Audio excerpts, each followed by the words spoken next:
اللهم صل وسلم وبارك عليه وعلى آله. Bismillahirrahmanirrahim. Alhamdulillahi rabbil alamin. Wa sallallahu ala sayyidina maulana Muhammadin wa ala alihi wa sahbihi ajma'in, amma ba'd. Rabbi yassir wa la tu'assir, Rabbi tammim bil khair. Rabbana israh lana sudurana wa yassir lana umurana wa umural muslimin wahlul 'uqdatam min lisanina yafqahu qawlana. Bisanadina al-muttasil ila imamil khatimatil hufaz al-imam Jalaluddin As-Sayyidi rahimahullahu ta'ala wa qaddasallahu sirrahu wa adama nafa'a bi ulumihi wa barakatihi wa nafa'atihi wa madatihi wa karamatihi fid darini amin.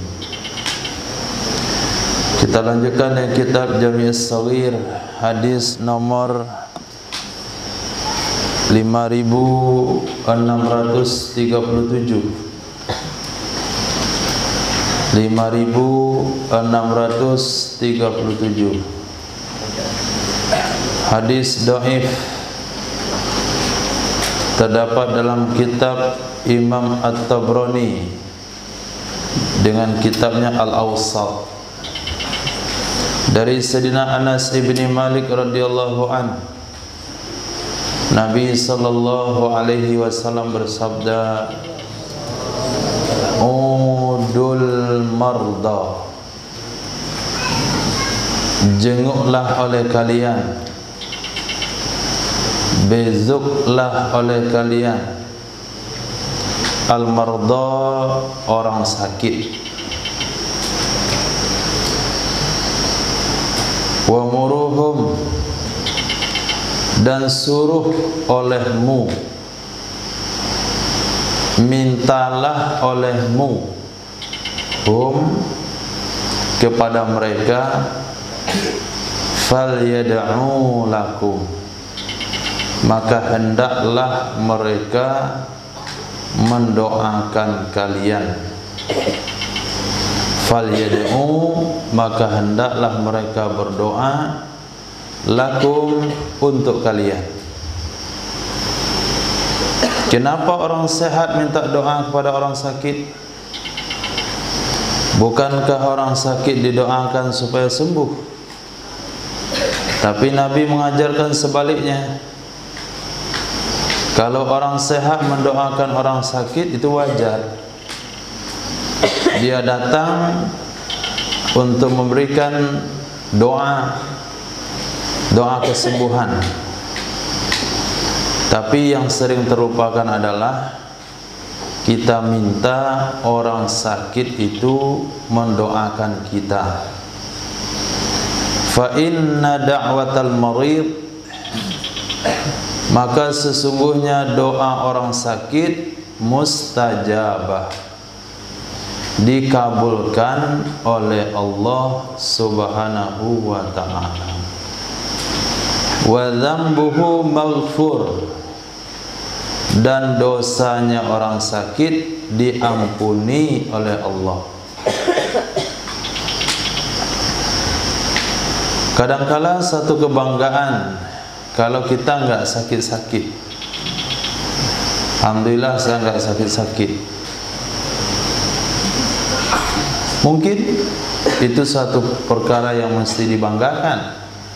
Kalau sekiranya sehat yang dia dapatkan berkah dari ketaatan kepada Allah. Tapi kalau sekiranya sehat dia, sehat jasmaninya, sehat fisiknya, tetap tidak mengalahkan ibadah orang sakit yang ada di sekitarnya, maka tidak ada nilai sebuah kesehatannya. Kalau sekiranya orang muda tetap terkalahkan dengan amalan orang tua, maka tidak ada nilai kemudaannya.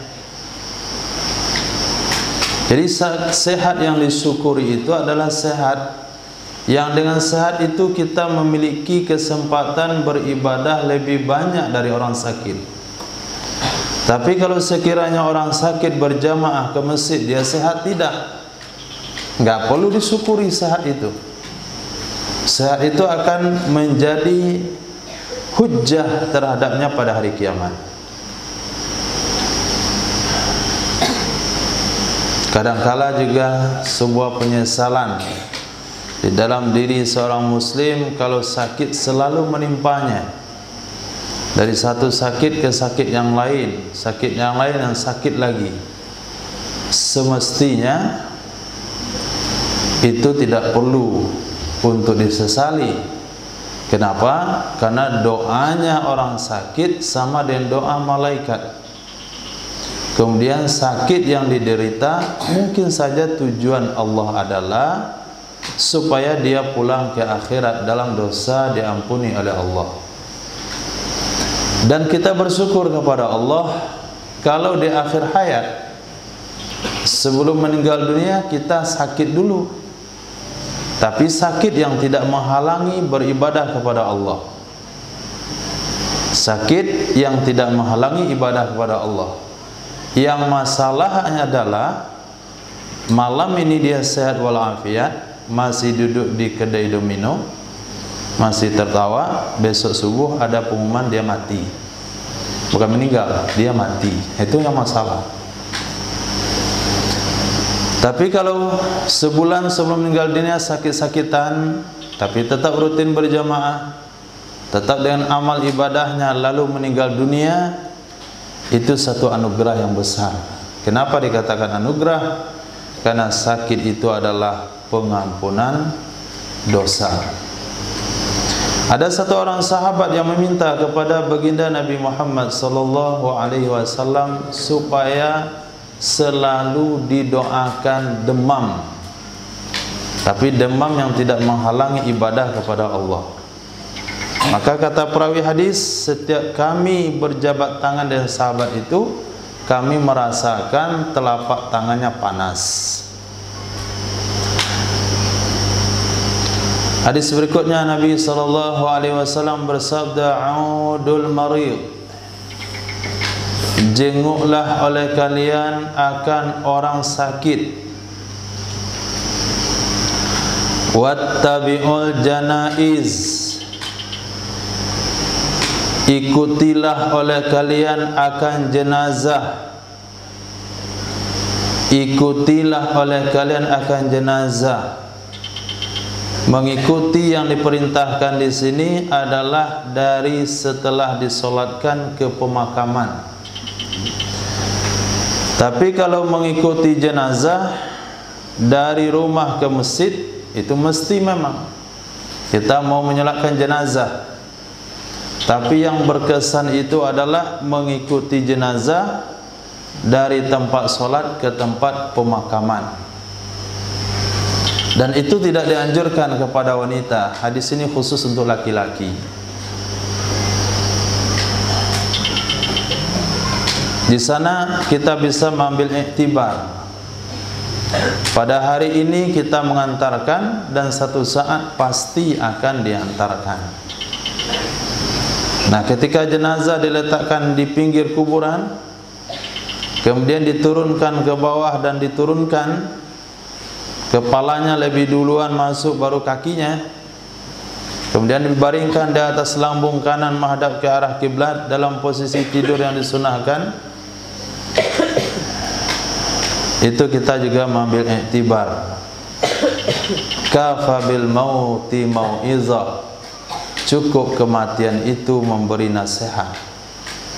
Yang kita lihat sendiri, ternyata ketika dia meninggal dunia atau orang meninggal dunia, itu tidak ada bahasa puji-pujian terhadap keberhasilan duniawi. Nggak ada bahasa puji-pujian terhadap keberhasilan duniawi.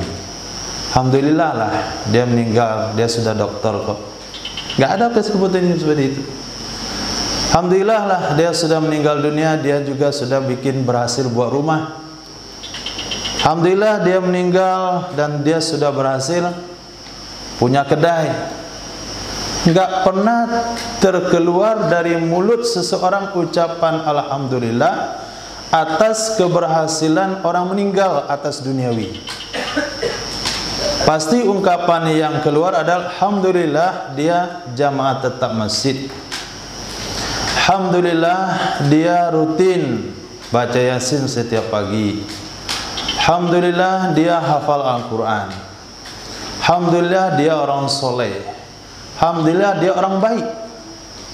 Ternyata pada saat itu semua orang sadar ucapan puji-pujian terhadap orang meninggal adalah atas keberhasilan akhirat. Nggak pernah terucap atas keberhasilan duniawi. Alhamdulillah lah sudah meninggal, dia kan sudah doktor. Ada bahasa seperti itu? Nggak ada. Justru orang katakan kasihan.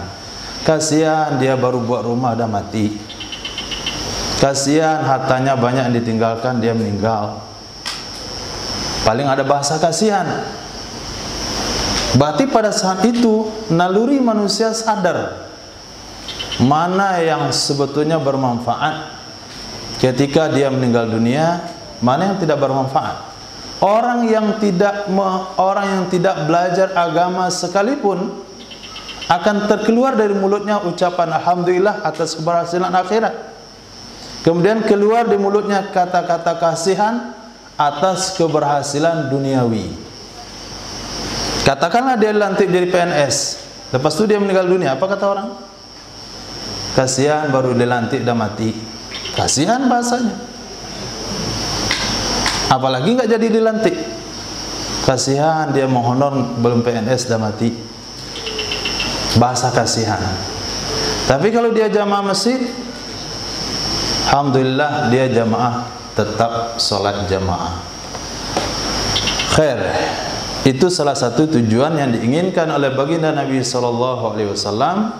Maka Nabi perintahkan wattabi'ul janaiz. Ikutilah jenazah ke pemakaman, supaya kita sadar satu saat nanti akan mengalami hal yang sama. Wal iyadatu ghibbah, dan menjenguk itu jarang-jarang. Ghibbah, jarang-jarang. Jangan pagi kita datang, sore kita jenguk lagi, hari ini datang, besok jenguk lagi. Bukan begitu cara menjenguk orang sakit. Jadi menjenguk orang sakit itu ghibbah. Ya, kita datang, kemudian 3 hari kita tanya informasi, nggak ada perubahan, kita datang lagi pada hari kelima. Artinya bukan disunahkan menjenguk orang sakit itu setiap hari, tapi sunnahnya adalah ghibbah, dijarang-jarangkan. Au rib'ah, atau 2 hari setelah dijenguk. Rib'ah, rib'ah itu artinya dijenguk pada hari ketiga setelah 2 hari. Itu mana pada rib'ah.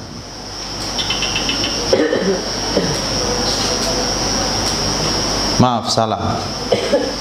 Dijenguk pada hari pertama, lalu ditinggalkan 2 hari dan dijenguk lagi pada hari keempat. Itu nama rib'ah. Rib'ah diambil kata robi, hari keempat. Berarti diselangi 2 hari.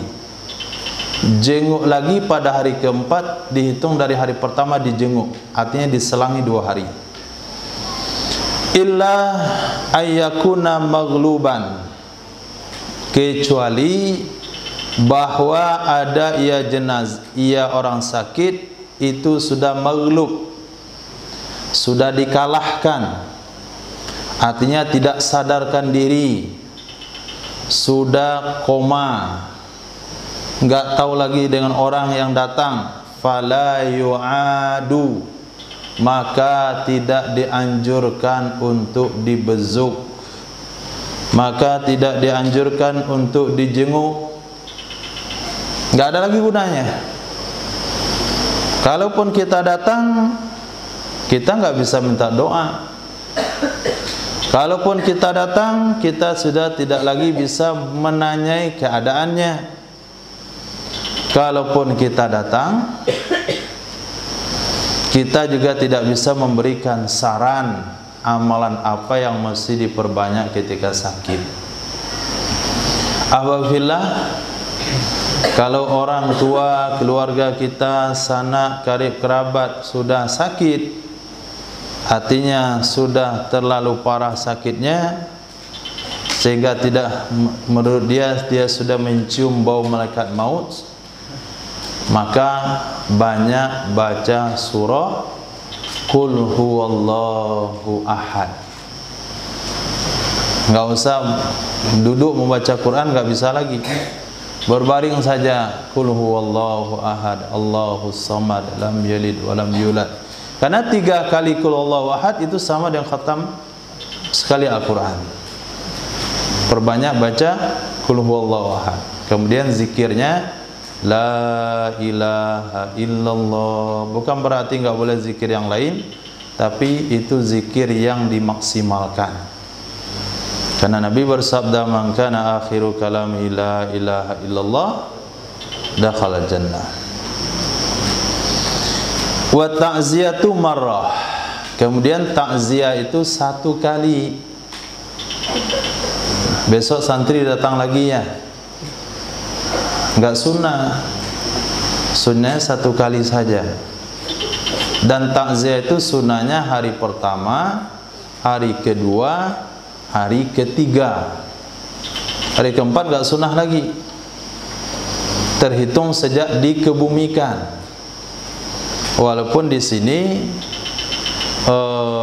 kelambu jenazah itu ada 4 talinya. Kalau antum perhatikan, itu simbol kayaknya itu. Selesai malam pertama dipotong 1 tali. Tuh lihat tali di atas keranda jenazah yang hitam tuh, kelambunya. Putus 1 tali berarti dah lewat semalam. Putus 2 tali 2 malam. Putus 3 tali 3 malam. Kalau nggak pakai kelambu lagi jangan datang. Karena takziah itu sunnahnya hanya 3 hari. Kecuali bagi orang yang baru datang dari luar kota atau provinsi, dia sunnah takziah sejak dia datang sampai 3 hari dari hari kedatangannya, walaupun jenazah itu sudah meninggal 4 tahun atau 5 tahun yang lalu. Dia keluar negeri misalnya 5 tahun, pulang ke kampung ada tetangga yang meninggal, maka pada saat itu dia tetap sunnah takziah. Dan takziah itu dilakukan hanya 1 kali. Apa yang dilakukan dalam takziah?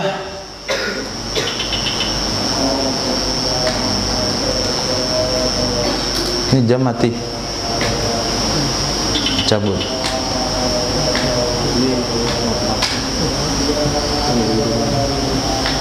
Azan insyaallah.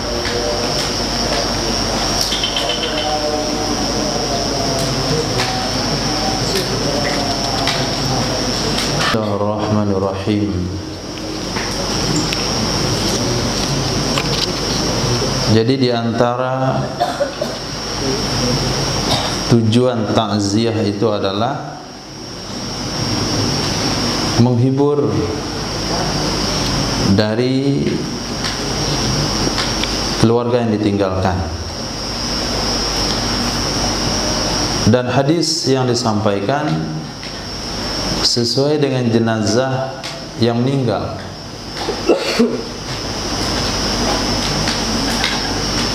Jika yang meninggal adalah anak di bawah usia baligh, maka motivasinya adalah hadis-hadis yang berkaitan dengan fadilah anak yang meninggal di bawah usia baligh.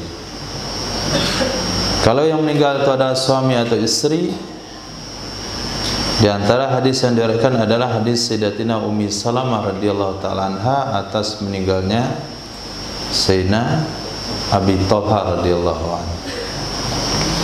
Dan pada intinya adalah untuk mengingat mati, mengajak semua yang hadir untuk kembali mengingat kepada kematian. Kemudian terutama di dalam masyarakat kita penerapan dan penekanan kembali dengan pemahaman hadis idza mata ibnu adam inqata amalu illa min talas. Itu harus dibetulkan kembali sehingga kesalahpahaman untuk amal orang hidup tidak sampai kepada orang mati itu hilang. Nah, hadis berikutnya baginda Nabi SAW bersabda, awidu qulubakum, biasakanlah olehmu, awidu, biasakan olehmu, qulubakum, akan hati-hatimu, at-tarakkub, untuk memuraqabah. Muraqabah maknanya memperhatikan keadaan sekitar, mengambil iktibar dan pelajaran dari kejadian yang berlaku. Wa aksirut tafakkur, dan perbanyaklah olehmu berfikir. Tafakkur, berfikir, wal i'tibara, dan mengambil pelajaran. Apa bedanya berfikir dan menghayal? Ada bahasanya tafakkur, ada bahasanya takhayyul. Menurut ulama mantik, kalau tafakkur itu adalah memikirkan sesuatu yang tidak bisa dilihat, tidak bisa diraba, tidak bisa dirasa, sifatnya haliyah. Bagaimana kondisi ketika sakaratul maut, ketika di alam kubur, di mahsyar, di sirat, detik-detik nyawa keluar dari ujung jempol kaki sampai ke ubun-ubun. Itu maknanya tafakkur, memikirkan makna pemahaman hukum. Tafakkur, memahami maksud atau hikmah dari sebuah hadis Nabi, itu mana tafakkur. Tapi kalau takhayyul itu ada fisiknya, untuk membayangkan rumah, untuk membayangkan motor, untuk membayangkan mobil, untuk membayangkan uang, bayangkan makanan, itu mana takhayyul. Antum kenapa bermenung? Saya senang berfikir. Apa antum pikirkan? Motor saya di rumah. Itu bukan berfikir, itu namanya menghayal. Karena namanya berfikir bukan sesuatu yang bisa diraba, objeknya bukan sesuatu yang bisa disentuh. Maka yang diperintahkan oleh Nabi sini adalah tafakkur. Kemudian iktibar. Iktibar itu adalah mengambil pelajaran dari sesuatu yang sudah terjadi. Mengambil pelajaran dari sesuatu yang sudah terjadi. Jadi musibah yang menimpa orang lain, kita ambil hikmahnya. Kemudian bagaimana jangan sampai musibah itu jangan sampai menimpa kita. Kejadian yang tidak baik itu jangan sampai terulang kepada diri kita. Itu maknanya iktibar. Maka Allah menceritakan dalam Al-Quran bagaimana nasib kaum Thamud, nasib kaum Ad, nasib kaum Nabi Hud, nasib daripada Bani Israel. Itu semua dalam rangka iktibar.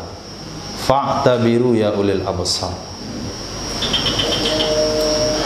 Dan iktibar itu pakai absar, yaitu mata hati, bukan pakai mata kepala. Di sini Nabi mengisyaratkan bahasa awidu, biasakan. Kalau biasakan itu maknanya sesuatu itu bukan sesuatu yang tidak terbiasa. Maaf, sesuatu itu memang tidak terbiasa dalam diri kita. Bukan sesuatu yang semula jadi. Manusia makan nggak perlu dibiasakan. Nggak dibiasakan dia akan makan. Nggak dibiasakan dia akan minum. nggak dibiasakan dia akan tidur. Itu bukan sesuatu yang perlu dibiasakan, karena dia tabi'i, sesuatu yang memang begitu adanya. Tapi untuk muraqabah itu bukan sesuatu yang memang ada dari awal. Sesuatu itu nggak ada awalnya, tapi perlu ada pembiasaan. Nah, pembiasaan itulah yang disebut dengan muhasabah. Maka Imam Ali karamallahu wajhah katakan, hasibu anfusakum qabla an tuhasabu. Jadi para ulama juga menghisab diri mereka setiap mau tidur malam. Ini praktek daripada muraqabah, tarakub. Ulama tasawuf sebelum tidur mereka menghisab dirinya, amalan apa yang belum selesai dari pagi tadi sampai sebelum saya tidur. Oh, yasinnya tadi mengantuk pagi, ulang lagi sebelum tidur. La ilaha illallahnya enggak cukup 10, diulang sebelum tidur. Pastikan amalan satu hari tuntas baru tidur. Itu maknanya tarakkub. A'udzubillah, berlindunglah kalian dengan Allah, min adzabil qabri, dari azab kubur. A'udzubillah min adzabin nar, berlindunglah kalian dengan Allah dari azab neraka. A'udzubillah min fitnatil masihid dajjal, berlindunglah kalian dengan Allah dari fitnah al-masihid dajjal. A'udzubillah min fitnatil mahya wal mamat, berlindunglah kalian dengan Allah dari fitnah kehidupan dan kematian. Ini perintah yang diperintahkan oleh baginda Rasul sallallahu alaihi wasallam.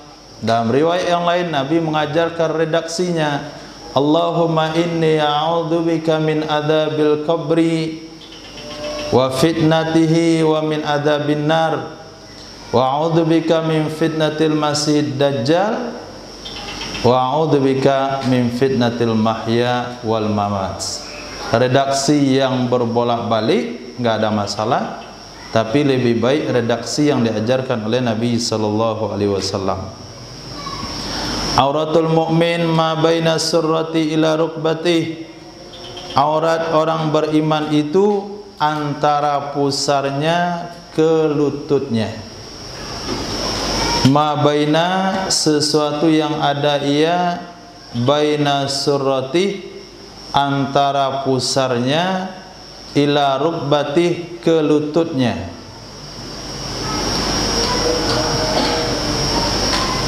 Kalau bahasa hukum, yang aurat itu antara pusar dan lutut. Lutut masuk? Tidak masuk. Pusar masuk? Pusat termasuk aurat? Masuk. Masuk atau enggak masuk? Antara. Aurat laki-laki antara pusar dan lutut, masuk pusarnya? Enggak masuk. Nah, memang enggak masuk. Memang betul-betul enggak masuk. Pusar itu bukan aurat. Tetapi kenapa wajib ditutup? Karena ada kaidah usul fikih yang mengatakan ma la yatimmul wajibu illa bihi fa huwa wajib. Sesuatu yang tidak sempurna perkara wajib kecuali dengan sesuatu itu, maka sesuatu itu jadi wajib.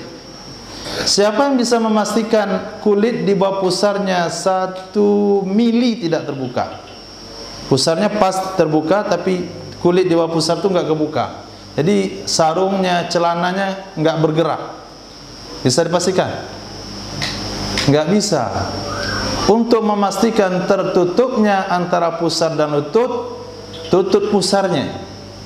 Untuk memastikan tertutupnya kulit di atas lutut, tutup lututnya. Maka menutup lutut dan pusar bukan karena dia aurat, tapi karena tidak sempurna menutup aurat kecuali dengan dia, maka dia jadi wajib. Sama dengan jembatan. Jembatan itu panjangnya hanya 10 meter saja. Berapa kayu yang diperlukan? 10 meter. Tapi bisakah 10 meter itu dibuat jembatan? Enggak bisa. Bagaimana supaya 10 meter ini bermanfaat? Tambah setengah ke kanan dan setengah ke kiri. Nah, setengah itulah yang pusar. Setengah menutup lutut, setengah menutup pusar. Maka tidak boleh ada celana di atas lutut. Nah, ini tim keamanan dipastikan lagi.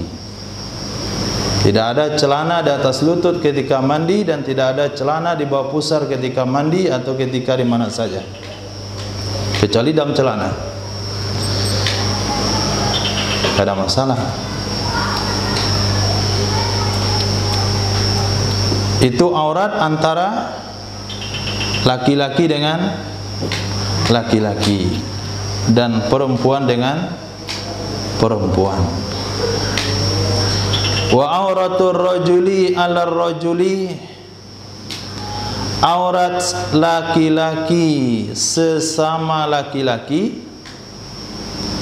Auratul rajuli 'alal rajuli, aurat laki-laki sesama laki-laki. Ka auratil mar'ati 'alal rajuli, itu sama dengan aurat wanita kepada laki-laki. Kita antum sama? Itu sama dengan aurat wanita kepada laki-laki. Wa auratul mar'ati 'alal mar'ah, sedangkan aurat wanita kepada wanita ka auratil mar'ati 'alal rajul, itu sama dengan aurat wanita kepada laki-laki. Ada yang salah dengan barisnya? Sama. Apa? Coba baca.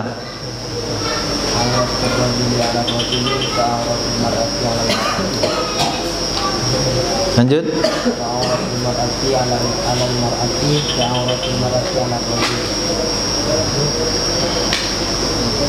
Nah, itu yang bagus.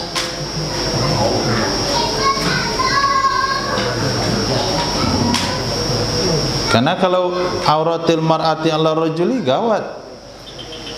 Aurat laki-laki sesama laki-laki sama dengan aurat wanita kepada laki-laki. Aurat wanita kepada laki-laki seluruh tubuh. Maka begitulah aurat laki-laki sesama laki seluruh tubuh. Jadi antum pakai niqab semuanya. Walaupun di Pondok Putra pakai niqab, mandi pakai niqab. Gawat, ini salah tulis berarti. Auratul rajuli 'alal rajuli ka auratil mar'ati 'alal mar'ah. Aurat laki-laki sesama laki-laki sama dengan aurat wanita sesama wanita, yaitu sama-sama antara pusar dan lutut. Jadi kalau sekiranya laki-laki mandi di tempat yang sama dengan pakaian yang menutup di atas pusar di bawah lutut, begitu jugalah aurat wanita sesama wanita cukup menutup bagian di atas pusar di bawah lutut. Wa auratul mar'ah 'alal mar'ah, sedangkan aurat wanita sesama wanita itu sama dengan aurat wanita kepada laki-laki. Ini seolah-olah pemahamannya kontra. Maka kita enggak berusaha memahami hadis ini, kembalikan kepada pemahaman ulama mazhab. Dan itu juga yang diulas oleh Imam Abu Rauf Al-Manawi di dalam. Beliau tidak mensarah bagian kedua ini, aurat wanita sesama wanita sama dengan aurat wanita kepada laki-laki. Berarti kalau aurat sesama wanita itu sama dengan wanita menutup diri dari laki-laki. Kita pakai pendapat yang paling lemah, yaitu selain muka dan telapak tangan. Berarti wanita mandi sesama wanita harus pakai jilbab, nggak boleh nampak rambut, harus pakai kaos kaki. Itu pemahaman potongan kedua. Kita tidak mampu menyampaikan hal seperti itu, kembalikan kepada pemahaman ulama mazhab, yaitu aurat laki-laki sesama laki-laki itu sama dengan aurat wanita sesama wanita, yaitu antara pusar dan lutut. Tapi kalau sekiranya yang dimaksudkan di sini adalah wanita non-muslim, nah mungkin bisa ditakwilkan begitu.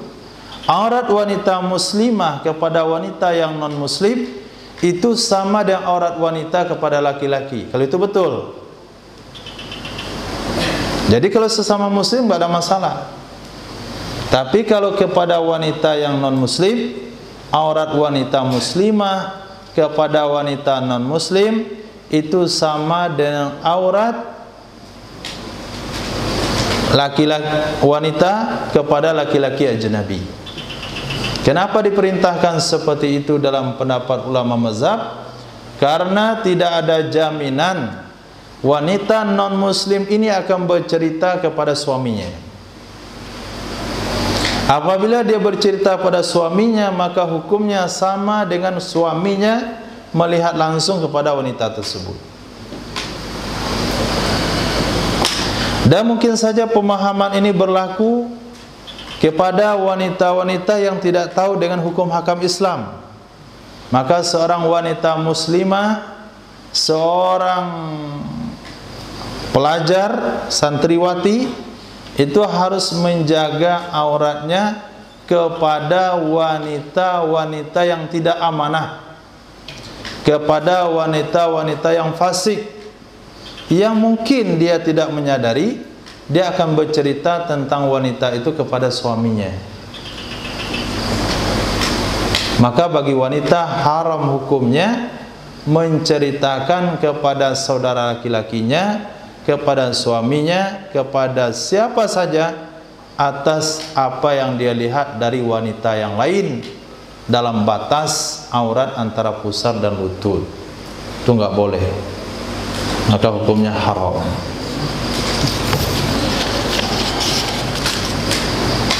Awiduhunna,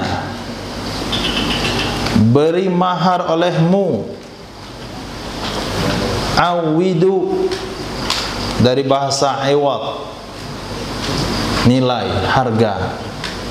Maksudnya beri mahar oleh kalian akannya wanita, walau bisautin, walaupun maharnya hanya cambuk,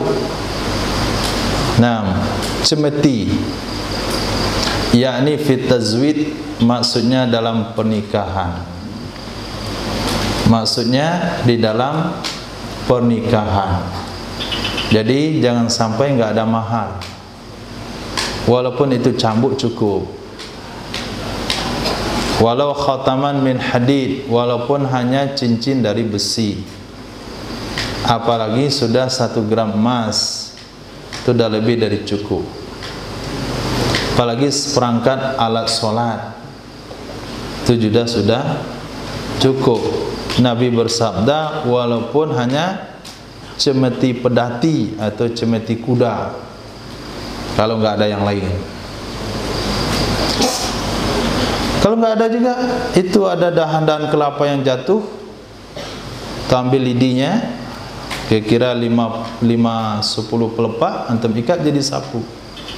Nah itu maharnya. Senikahi putri bapak dan mahar 1 buah sapu lidi. Mana lebih mahal pada cambuk? Sapu lidi.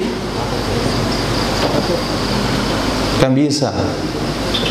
Sahabat di zaman itu sampai mencari, nggak ada lagi yang bisa dicari. Di mana ada sapu lidi waktu itu di Madinah? Nggak ada kelapa yang bisa dikumpulkan. Aunul abdi akhahu yauman khairun min i'tikafihi syahra.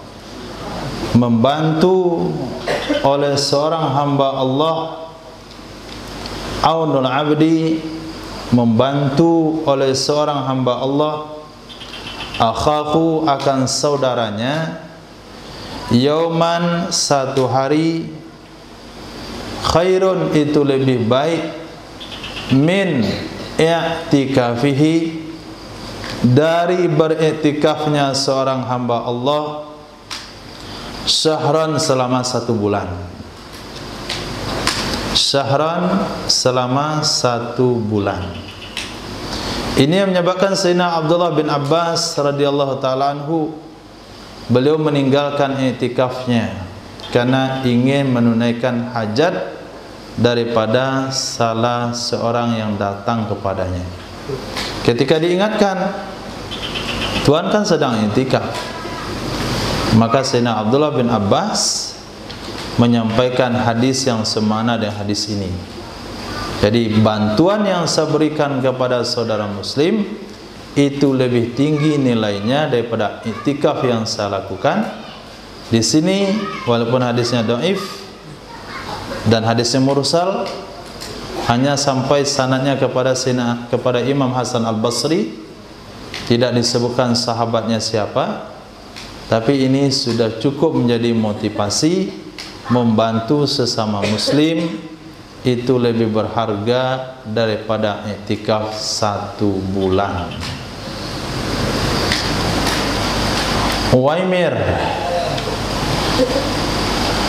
Uwaimir bin Zaid bin Qais Al-Ansari, itu adalah nama daripada Sayyidina Abu Darda radhiyallahu anhu. Uwaimir, nama beliau adalah, nama ayahnya bin Zaid bin Qais Al-Ansari, terkenal dengan kunyahnya Sayyidina Abu Darda radhiyallahu anhu. Hakimu ummati, itu adalah orang yang paling bijak dari umatku. Itu adalah orang yang paling bijak dari umatku. Bayangkan kebijakan Sayyidina Abu Darda radhiyallahu anhu. Ketika datang saudaranya, saudara yang dipersaudarakan oleh Nabi, yaitu Sayyidina Salman Al-Farisi radhiyallahu anhu. Ketika datang Sayyidina Salman Al-Farisi melihat kondisi Ummu Darda.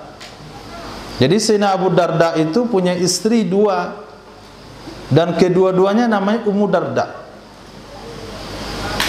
Itu saking senangnya dengan Sayyidina Abu Darda. Jadi Ummu Darda kedua-duanya. Berarti kedua-dua anaknya Darda. Darda laki-laki atau perempuan? Apa ini? Kondisinya kok begini? Dijawab oleh Sayyidatina Ummu Darda, akhuka akan makanan. Apa kata Sayyidina Salman Al-Farisi? Saya nggak akan makan kalau kamu mau makan. Akhirnya Sayyidina Abu Darda membatalkan puasanya demi saudara yang dipersaudarakan dengannya makan. Kemudian ketika sholat malam, selesai sholat isya, dia berdiri sholat, ditarik oleh Sayyidina Abu Darda, oleh Sayyidina Salman Al-Farisi, wahai Abu Darda, ini waktu tidur. Kemudian jam 10 dia bangun lagi, tidur, ini waktu tidur, bukan waktu bangun. Kemudian jam 1 dia bangun lagi, tarik, ini masih waktu tidur. Kira-kira jam 2 lewat baru dibangunkan, ini waktu kita bangun. Dan beliau ikut, nggak emosi, ikut saja. Tapi besoknya dilaporkan kepada Nabi SAW, ya Rasulullah, saudara saya Salman Al-Farisi buat begini, begini, begini. Padahal dia tamu saya, dia ngatur-ngatur ibadah saya dan kehidupan saya. Nabi SAW bersabda, Sadaqah Salman, benar apa yang dikatakan oleh Salman.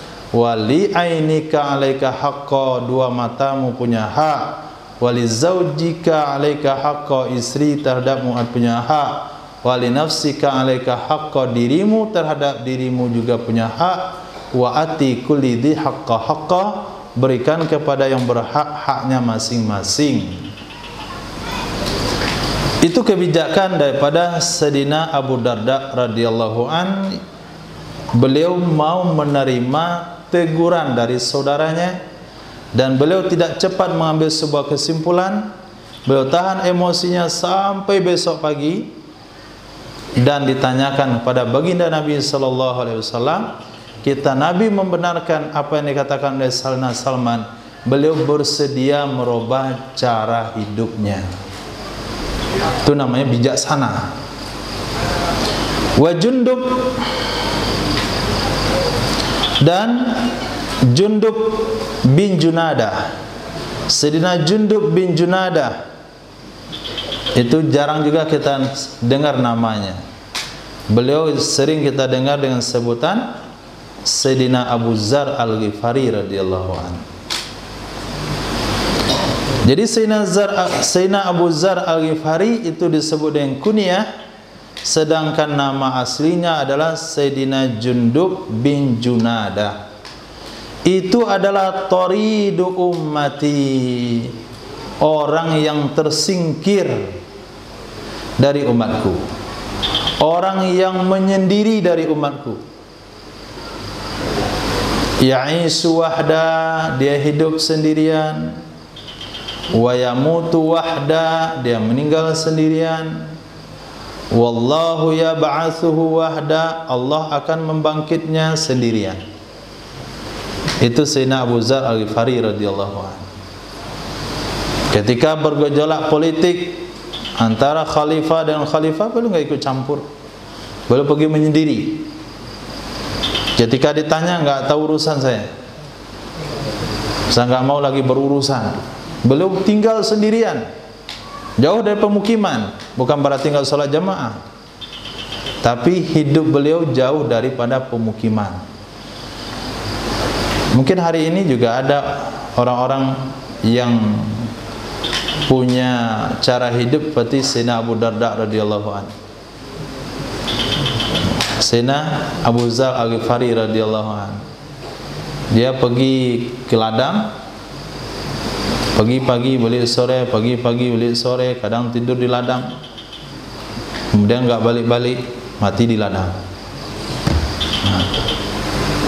Dan beliau punya prinsip, apa yang lebih daripada keperluan itu wajib disedekahkan. Apa yang lebih daripada keperluan itu wajib disedekahkan, tidak boleh disimpan. Ini penerapan amalan Sayyidina Abu Dzar Al-Ghifari terhadap dirinya.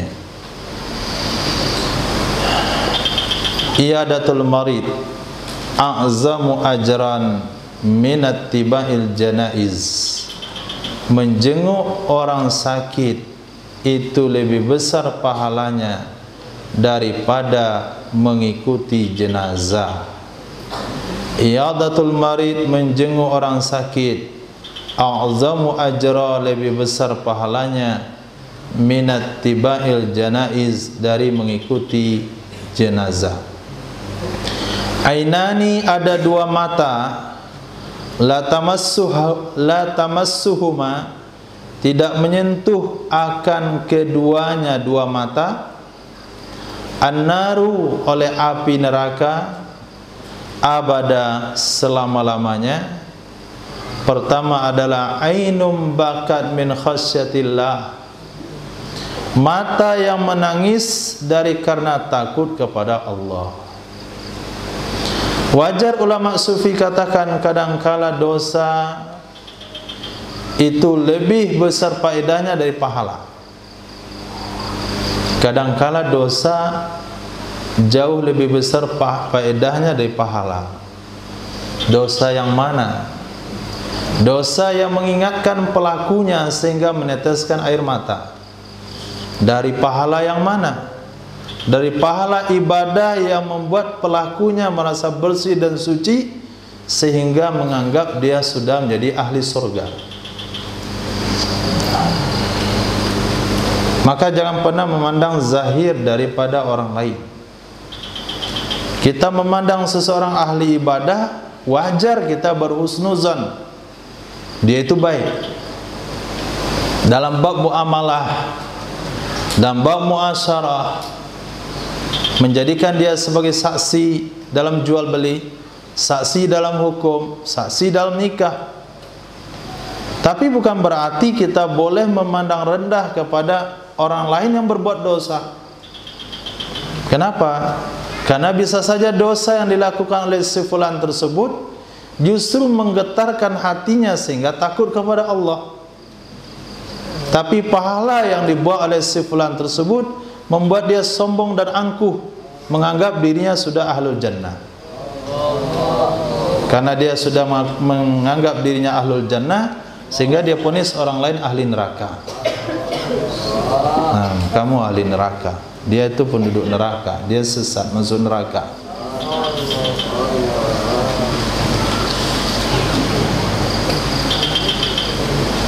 Maka dalam hadis yang lain Nabi SAW bersabda, kalau sekiranya ada satu kaum hidup tanpa berbuat dosa, semuanya jadi orang baik, maka Allah akan hancurkan kaum itu dan Allah akan ganti dengan kaum yang berbuat dosa.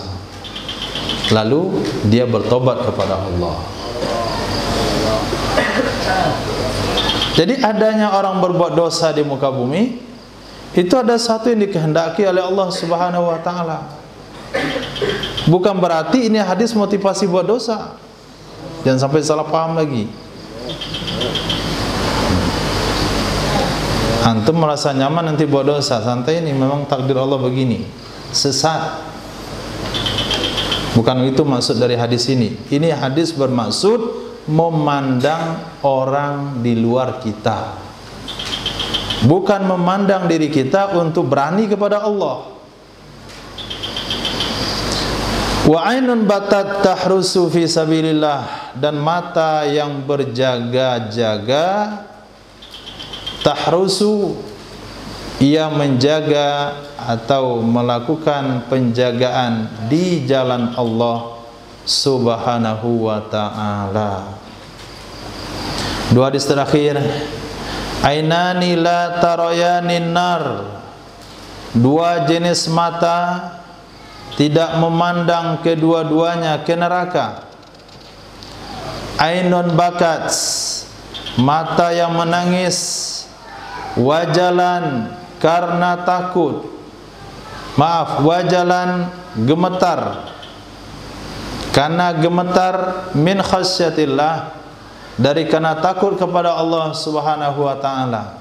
Jadi takut yang membuat air mata keluar itu ada takut yang menggetarkan. Kalau hanya takut-takut di bibir itu belum. Dia timbul rasa takut dalam hatinya sehingga bergetar badannya, berdiri bulu romanya, maka keluar air matanya. Maka perlu nada zikir kadangkala harus serentak, harus suara yang keras, karena kadangkala suara yang keras dalam zikir dan nada yang bagus itu bisa menggetarkan, memecah gendang-gendang telinga yang tersumbat oleh dosa-dosa, sehingga dia menembus kepada hati, membuat gemetar, kemudian mengeluarkan air mata. Itu salah satu dari faedah zikir berjamaah. Kalau zikirnya sendiri-sendiri, bukan matanya yang berair, mulutnya yang keluar air. Wa ainun batat taqla'u fi sabilillah, dan mata yang berjaga-jaga, yang memberikan penjagaan di jalan Allah Subhanahu wa ta'ala. Hadis yang ketiga ada makna yang sama, ainani la tusibuhuman nar, ada dua jenis mata tidak menimpa akan keduanya oleh api neraka. Ainun bakat fi jawfillah, mata yang menangis di tengah malam, min khasyatillah, dari karena takut kepada Allah. Wa ainun batat tahrusu fi sabilillah, dan mata yang berjaga-jaga di jalan Allah Subhanahu wa ta'ala. Kenapa Nabi berikan 3 redaksi hadis? Hadis berjaga-jaga fi sabilillah redaksinya sama. Kalau redaksinya sama, maka prakteknya sama. Apa maksud prakteknya sama? Dilakukan di malam hari, kemudian dia berjaga-jaga. Yang ketiga fi sabilillah, dalam medan perang, kemudian dia tidak tidur semalaman untuk menjaga keamanan kawan-kawan. 3 hal. Tapi untuk khasyatillah ini dengan 3 redaksi. Pertama, bakat min khasyatillah, mata yang menangis dari karena takut kepada Allah. Nabi jelaskan bagaimana cara mata itu takut, cara mata itu mengeluarkan air mata.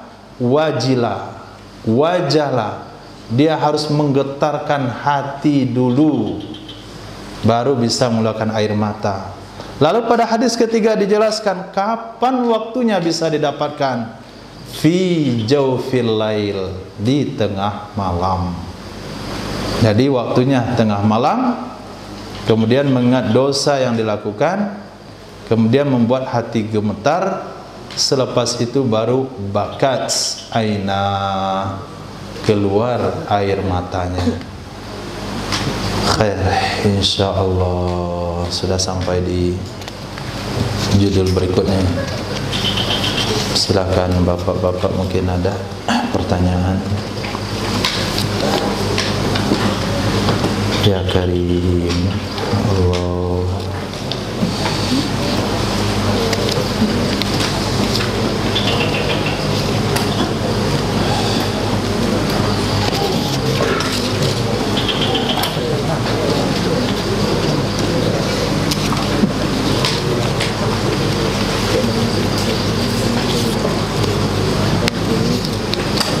Ya Allah.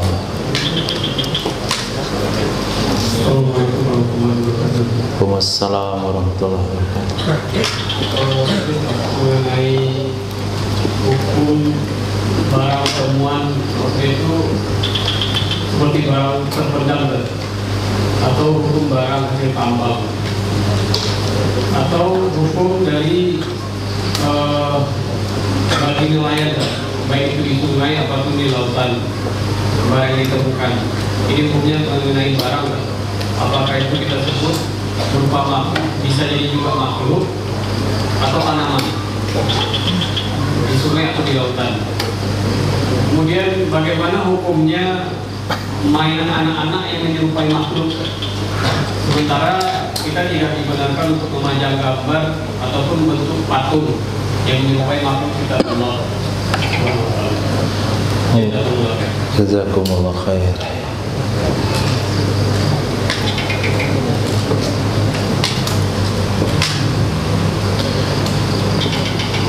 Yang pertama, perihal tempat di mana kita temukan barang tersebut. Kalau tempat penemuannya adalah tempat yang tidak ada pemiliknya, seperti hutan yang belum digarap, sungai, lautan, danau dan sebagainya, itu secara umum bisa kita ambil. Yang kedua, syaratnya adalah barang itu tidak ada hubungan dengan pemiliknya. Artinya barang itu bukan milik seorang muslim. Misalnya kita temukan emas, kemudian di situ ada tanda bahwasanya peninggalan kerajaan belum Islam, kerajaan Singosari misalnya, atau kerajaan Majapahit. Apabila ketemu dua hal tersebut, kalau sifatnya emas dan perak atau sejenisnya, itu masuk dalam kategori kanz. Orang bilang sekarang harta karun. Dan itu mutlak menjadi milik daripada si penemu. Dengan dua syarat tadi. Pertama, ditemukan di tempat yang tidak dimiliki oleh siapa-siapa saja, jalan, air, hutan, lautan. Yang kedua, yang ditemukan adalah benda yang pemiliknya bukan muslim. Kalau kita lihat dari ciri-ciri benda itu, kalung palang salib misalnya, atau patung emas dari bentuk Buddha, yang jelas tidak menunjukkan itu adalah milik seorang muslim. Itu adalah hak dari si penemu. Kalau itu emas dan perak, dia langsung mengeluarkan zakat tanpa ada nisab, yaitu 1/10. 1/10 atau 1/5, nanti pastikan lagi. Jadi tidak ada nisabnya dan tidak ada haulnya, wajib dikeluarkan secara langsung. Begitu juga kalau kita temukan sesuatu yang memang makhluk ciptaan Allah, itu milik bagi yang menemukan. dia masuk hutan, naik gunung situ, dan ketemu dia kayu gahru, ya ambil, siapa yang menemukan dia miliki. Kalau hutan itu nggak ada yang memiliki, artinya tanah yang bukan digarap. Dia pergi ke laut, ketemu muntah ikan paus, dia ketemu laut, ketemu berlian, dia ketemu laut dapat ikan bercabang 3. Jadi apa saja yang didapatkan di tempat umum makhluk ciptaan Allah yang bisa diuangkan, boleh diperjualbelikan, maka itu adalah hak daripada si penemu. Tapi jika ditemukan di tanah milik seseorang, maka itu adalah hak jadi pemilik tanah. Kita jalan ke para orang lain, lalu ketemu di situ, atau kita bekerja di tempat orang lain menggali pondasi rumah, ketemu di situ harta karun, itu adalah milik si pemilik tanah, bukan si penemu. Yang ketiga, kalau yang ditemukan itu memang di tanah milik umum, bukan tanah pribadi, atau di tanah yang tidak ada pemiliknya, hutan yang belum digarap, tapi yang ditemukan itu adalah harta yang menandakan itu milik seorang muslim. Di situ ada cap daripada kerajaan apa? Kerajaan Islam, Pasai, Samudra Pasai. Di situ tertulis Sultan. Di situ tertulis Abdullah, Abdul Aziz. Jadi nama-nama Islam atau ada ciri-ciri Islam, maka itu tidak boleh kita miliki. Kalau jelas sejarahnya, kita akan kembalikan kepada pemiliknya. Misalnya kita temukan itu adalah milik kerajaan Kesultanan Jogja, berarti masih ada, kita kembalikan. Kalau tidak ada, itu adalah milik kaum muslimin, akan dimasukkan ke dalam Baitul Mal. Hari ini nggak ada Baitul Mal, maka kita boleh mengelolanya langsung, kita berikan kepada fakir miskin yang ada di tempatan untuk kemaslahatan fakir miskin. Kalau kita bahagian daripada fakir miskin, maka kita berhak mendapatkan hak yang sama dengan mereka, bukan atas sebagai hak penemu, tapi hak sebagai penerima yang sama dengan yang lain. Kalau kita temukan benda itu ada tanda-tanda milik seorang muslim. Tapi kalau sekiranya milik muslim itu masih hidup, pemilik tanahnya masih ada, maka kita wajib mengumumkan sama dengan barang temuan. Kalau nilainya besar, umumkan selama 1 tahun dengan cara-cara yang sudah diuraikan dalam kitab fikih. Kalau nilainya kecil, cukup diumumkan dalam masa yang kira-kira si yang punya barang sudah melupakannya. Misal jumpa uang Rp50.000, kita ingat-ingat kalau kita hilang uang Rp50.000 dari rumah ke masjid, dalam berapa hari kita punya niatan untuk mencari, memperhatikan dari rumah ke masjid itu. 1 hari pertama hilang, kita mungkin hilangnya tadi zuhur, kita pergi masjid salat asar, pasti kita noleh lagi, mungkin saja jumpa. Nah, berapa hari kira-kira kita akan mencari-cari, kira-kira sudah lupa, maka pada saat itulah pengumuman tidak wajib lagi diumumkan. Itu kita rasa-rasa sendiri, dikira-kira sendiri kalau nilainya tidak besar. Tapi kalau nilainya terlalu kecil, Rp1.000, itu cukup diumumkan, siapa yang hilang Rp1.000? Nggak ada, ambil, beli, selesai. Itu tentang barang temuan, baik itu uang atau makhluk hidup atau barang galian yang lainnya. Kemudian yang kedua, insyaallah,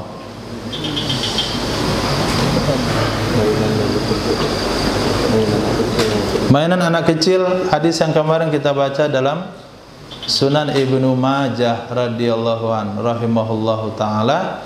Apa kata Sayyidatina Aisyah radhiyallahu taala anha? Saya waktu itu masih kecil, dinikahi oleh Nabi dalam usia 7 tahun, digauli dalam usia 9 tahun, dan saya masih melihat diri saya, masih mengingat diri saya dengan Rasulullah membelikan kepada saya boneka. Nah, maka berdasarkan hal seperti itu, boneka, patung boneka boleh bagi anak perempuan. Bagi anak perempuan yang masih dalam usia bermain. Jangan sampai dia sudah nikah masih tidur dengan boneka. Itu nggak boleh lagi. Orangnya sudah sekolah, udah kuliah S1, tapi masih nyimpan boneka di lemari rumahnya dengan alasan Sayyidatina Aisyah main boneka. Dibaca lagi riwayatnya sampai usia berapa Sayyidatina Aisyah main boneka.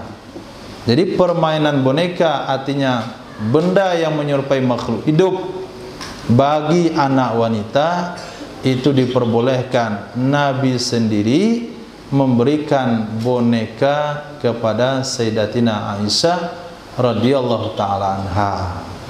Tapi tidak bagi bayi laki-laki, bagi anak laki-laki. Tapi kalau anak laki-laki dia juga hobi main orang-orangan, robot-robot misalnya, ya kiasan sama selagi masih anak-anak. Pujakan hukumnya kepada hukum fikih yang disebutkan oleh ulama Syafi'iyah. Seorang ayah atau ibu boleh memakaikan kain sutra kepada anak laki-lakinya yang belum balik. Seorang ayah atau ibu boleh memakaikan perhiasan emas kepada anak laki-lakinya yang belum balik. Jadi kalau kita kiaskan pada hukum yang sudah ada, berarti boneka kepada anak wanita atau patung-patungan yang sesuai dengan anak laki-laki pada anak laki-laki diperbolehkan selagi dia masih anak-anak. Batasan anak-anak itu adalah sudah balik. Kalau sudah balik tidak boleh lagi main boneka. Khair insyaallah.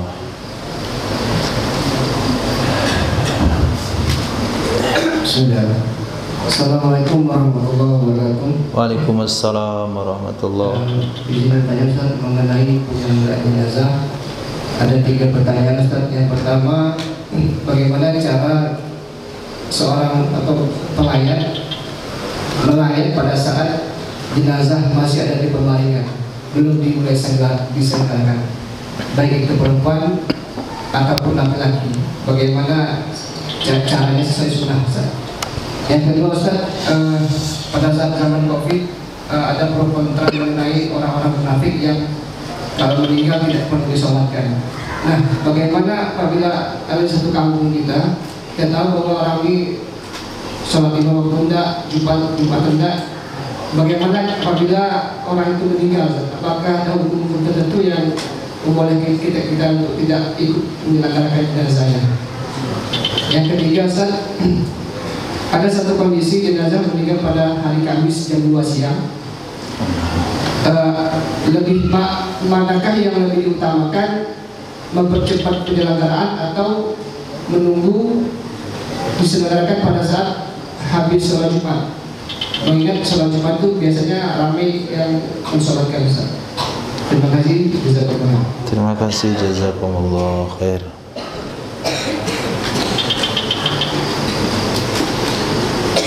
Ketika Sayyidina Rasul sallallahu alaihi wasallam meninggal dunia, lalu datanglah Sayyidina Abu Bakar As-Siddiq radhiyallahu an.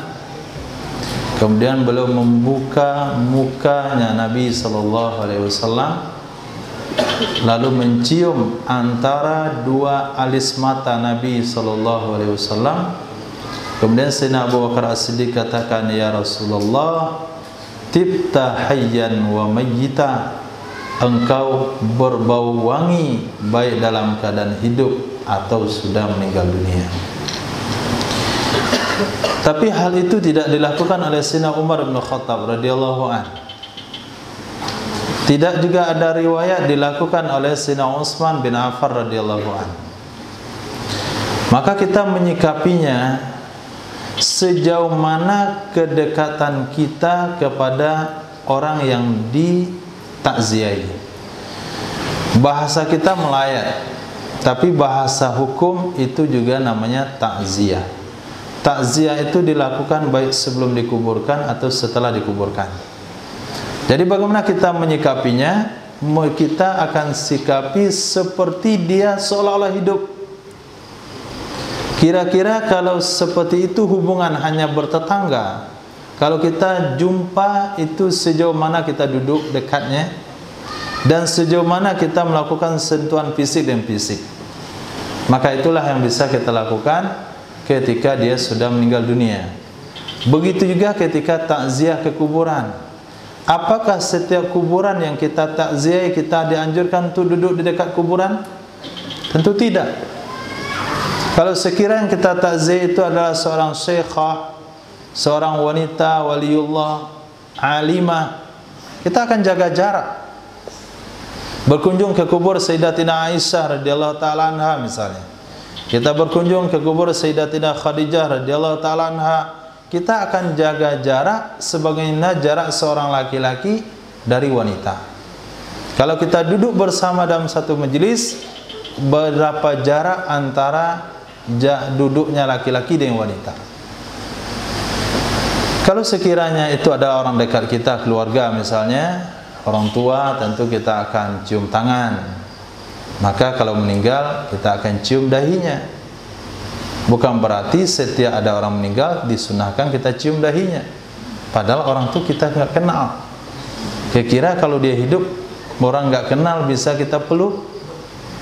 Enggak, paling salaman biasa saja, paling duduknya jaga jarak, paling bicara juga sewajarnya. Begitulah cara menyikapinya, kita lakukan sebagaimana perlakuan kita ketika orang itu hidup. Kalau jenazahnya laki-laki, mungkin kita bisa masuk rumah, duduk lebih jauh dikit. Kalau sekiranya jenazahnya wanita, mungkinkah kita masuk rumah masuk ke dalam rumah di dalamnya ada wanita? Mungkin? Mungkin apa enggak mungkin kalau ada suaminya, kalau ada mahramnya. Kalau aja ada jenazah terbaring, jenazah wanita terbaring dalam rumah, kita datang mentakziah, kita lihat dulu ada enggak keluarganya di situ, ada enggak mahramnya. Kalau enggak ada mahramnya, jangan masuk dalam rumah yang ada jenazah wanitanya. Karena Nabi bersabda, mafhumnya daripada mafhum beberapa hadis mematahkan tulang orang mati itu sama mematahkan tulang orang hidup. Artinya memperlakukan orang mati sama dengan orang hidup. Maka kita tidak boleh masuk dalam ruangan ada jenazah wanita sementara dekatnya tidak ada mahram. Kalau ada mahram kita masuk dan kita tetap jaga jarak. Mungkin kita berdiri, mungkin duduk lebih jauh. Itu yang pertama. Ketika kamu melihat jenazah, sesuatu yang terjadi pada jenazah, karena malaikat akan mendoakan, akan mengaminkan ucapanmu, maka berusahalah mengucapkan yang baik yang terlihat dari jenazah itu. Juga tidak boleh mengada-ngada. Nah, supaya diaminkan oleh malaikat, lalu kita buat doa-doa, maaf, ucapan-ucapan yang sebetulnya enggak ada. Kita katakan ni ahli masjid nih, padahal dia enggak sholat. Kita katakan dia ahli masjid, itu namanya berbohong juga enggak boleh. Ya, kita katakan mana yang baik. Misalnya, alhamdulillah dia meninggal selesai, dia meninggal di waktu yang baik. Misalnya meninggal hari Jumat, alhamdulillah dia meninggal di hari Jumat, dia hari yang baik. Hanya itu yang mampu kita ucapkan, karena nggak ada yang lain yang kita ketahui daripada kebaikannya. Tapi jangan sampai mengucapkan perkara yang jelek, karena akan diaminkan oleh malaikat. Saya yakin ya, orang ini kalau mati pasti dipukul langsung oleh malaikat dalam kubur. Kalau nanti dia dikuburkan, apa kamu ngomong itu? Itu maling ayam itu. Nggak boleh ngomong. Kalaupun tidak ada sisi baiknya yang akan kita ucapkan, kita akan diam saja. Yang kedua, doakan dengan keampunan. Kemudian hadis Nabi, faqra'u yasin ala mautakum, bacakan surah Yasin di atas orang yang telah meninggal di antara kalian. Mafhum yang sebetulnya adalah orang yang mau meninggal, dibacakan surah Yasin supaya mudah sakaratil mautnya. Itu mafhumnya. Tapi kalau kita lihat tekstualnya, kita juga dianjurkan membacakan Yasin kepada orang yang sudah meninggal, yang sedang terbaring. Mungkin ada hal-hal yang lain, misalnya menutup matanya, kemudian mengikat rahangnya, melenturkan persendiannya, membuka pakaian yang dia meninggal di pakaian itu diganti dengan menutup dengan kain tipis, menghadapkan ke arah kiblat dan lain-lain sebagainya. Kalau itu adalah jenazah keluarga kita sendiri, maka sebaiknya kita mandikan, kemudian kita letakkan di tempat posisi solat. Maka bagi siapa yang saja yang hadir, kita minta untuk menyolati jenazah tersebut. Ini cara yang baik, supaya ada faedah orang yang bertakziah, ada gunanya dia datang. Ini orang bertakziah kayaknya nggak ada gunanya. Jenazah dikerumuni oleh ibu-ibu, nggak tahu menahu mau jenazah laki-laki atau perempuan. Yang jelas ibu-ibu duduk sekitar itu sudah dikuasai, nggak lagi bisa didatangi oleh laki-laki. Kemudian bapak-bapaknya duduk di luar, ada yang merokok, ada yang bercerita, ada yang tertawa, tidak sesuai lagi dengan yang dianjurkan oleh syariah. Jadi dia nggak bisa dapatkan pelajaran lagi pada jenazah yang meninggal. Bagaimana hal ini bisa bermanfaat? Kita sebagai ahlul bait, kalau ada keluarga yang meninggal, langsung dimandikan, langsung dikafani, menunggu penguburan dalam keadaan sudah dikafani. Lalu kita umumkan, siapa yang mau nyolatkan jenazah sudah siap untuk disolatkan, silakan masuk ke dalam. Mau datang bertiga, jamaah bertiga, mau datang sendiri, solat sendiri, tidak ada masalah sampai penguburan dilaksanakan. Itu lebih baik. Nah, itu antum pesankan sama siapa? Sama keluarga. Kalau usah meninggal buat begitu, bilang. Yang kedua, tentang orang yang tidak boleh disolatkan. Yang ada hadisnya adalah, pertama, orang yang minum khamar. Kemarin kita baca dalam kitab Al-Kabair, orang yang minum khamar, baca kan? Antum nggak ikut. Jadi ada hadis dalam kitab Kabair, ancaman bagi orang minum khamar, jangan disolatkan jenazahnya. Itu saja yang ada hadisnya. Kemudian dalam Al-Quran memang ada orang munafik.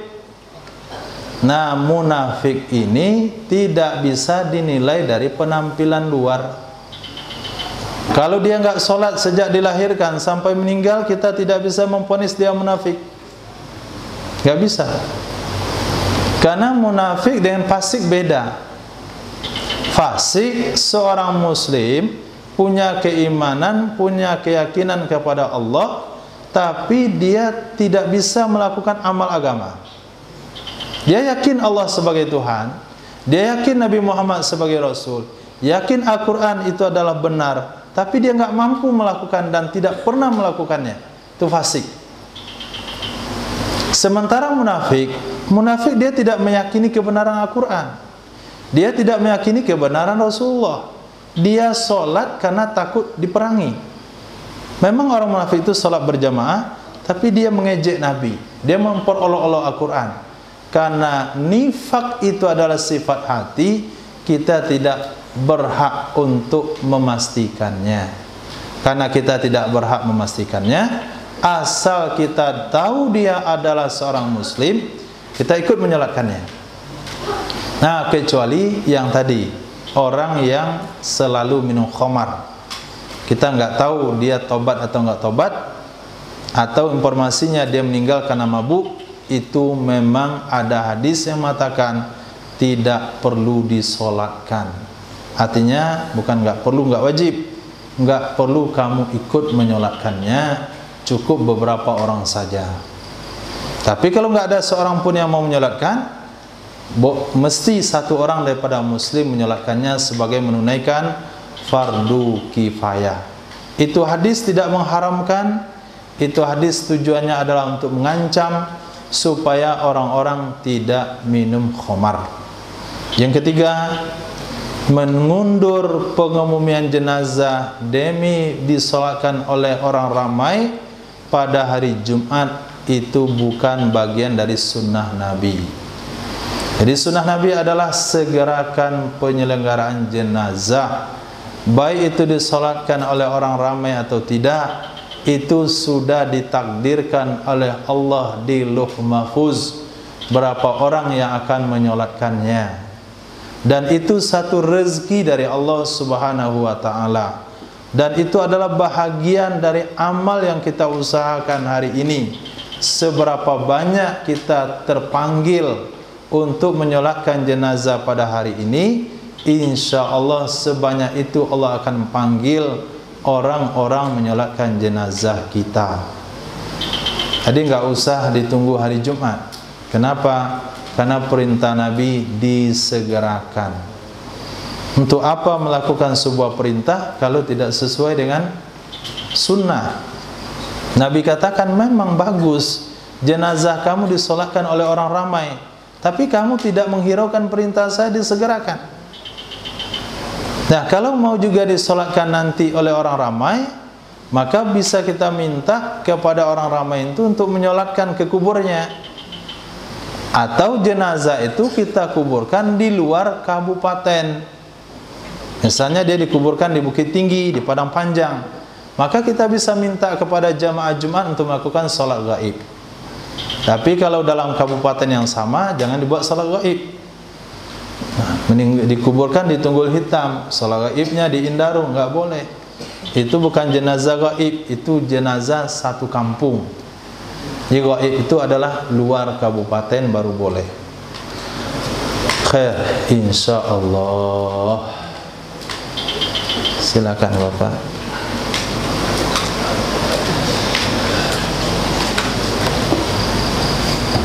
Ya Karim.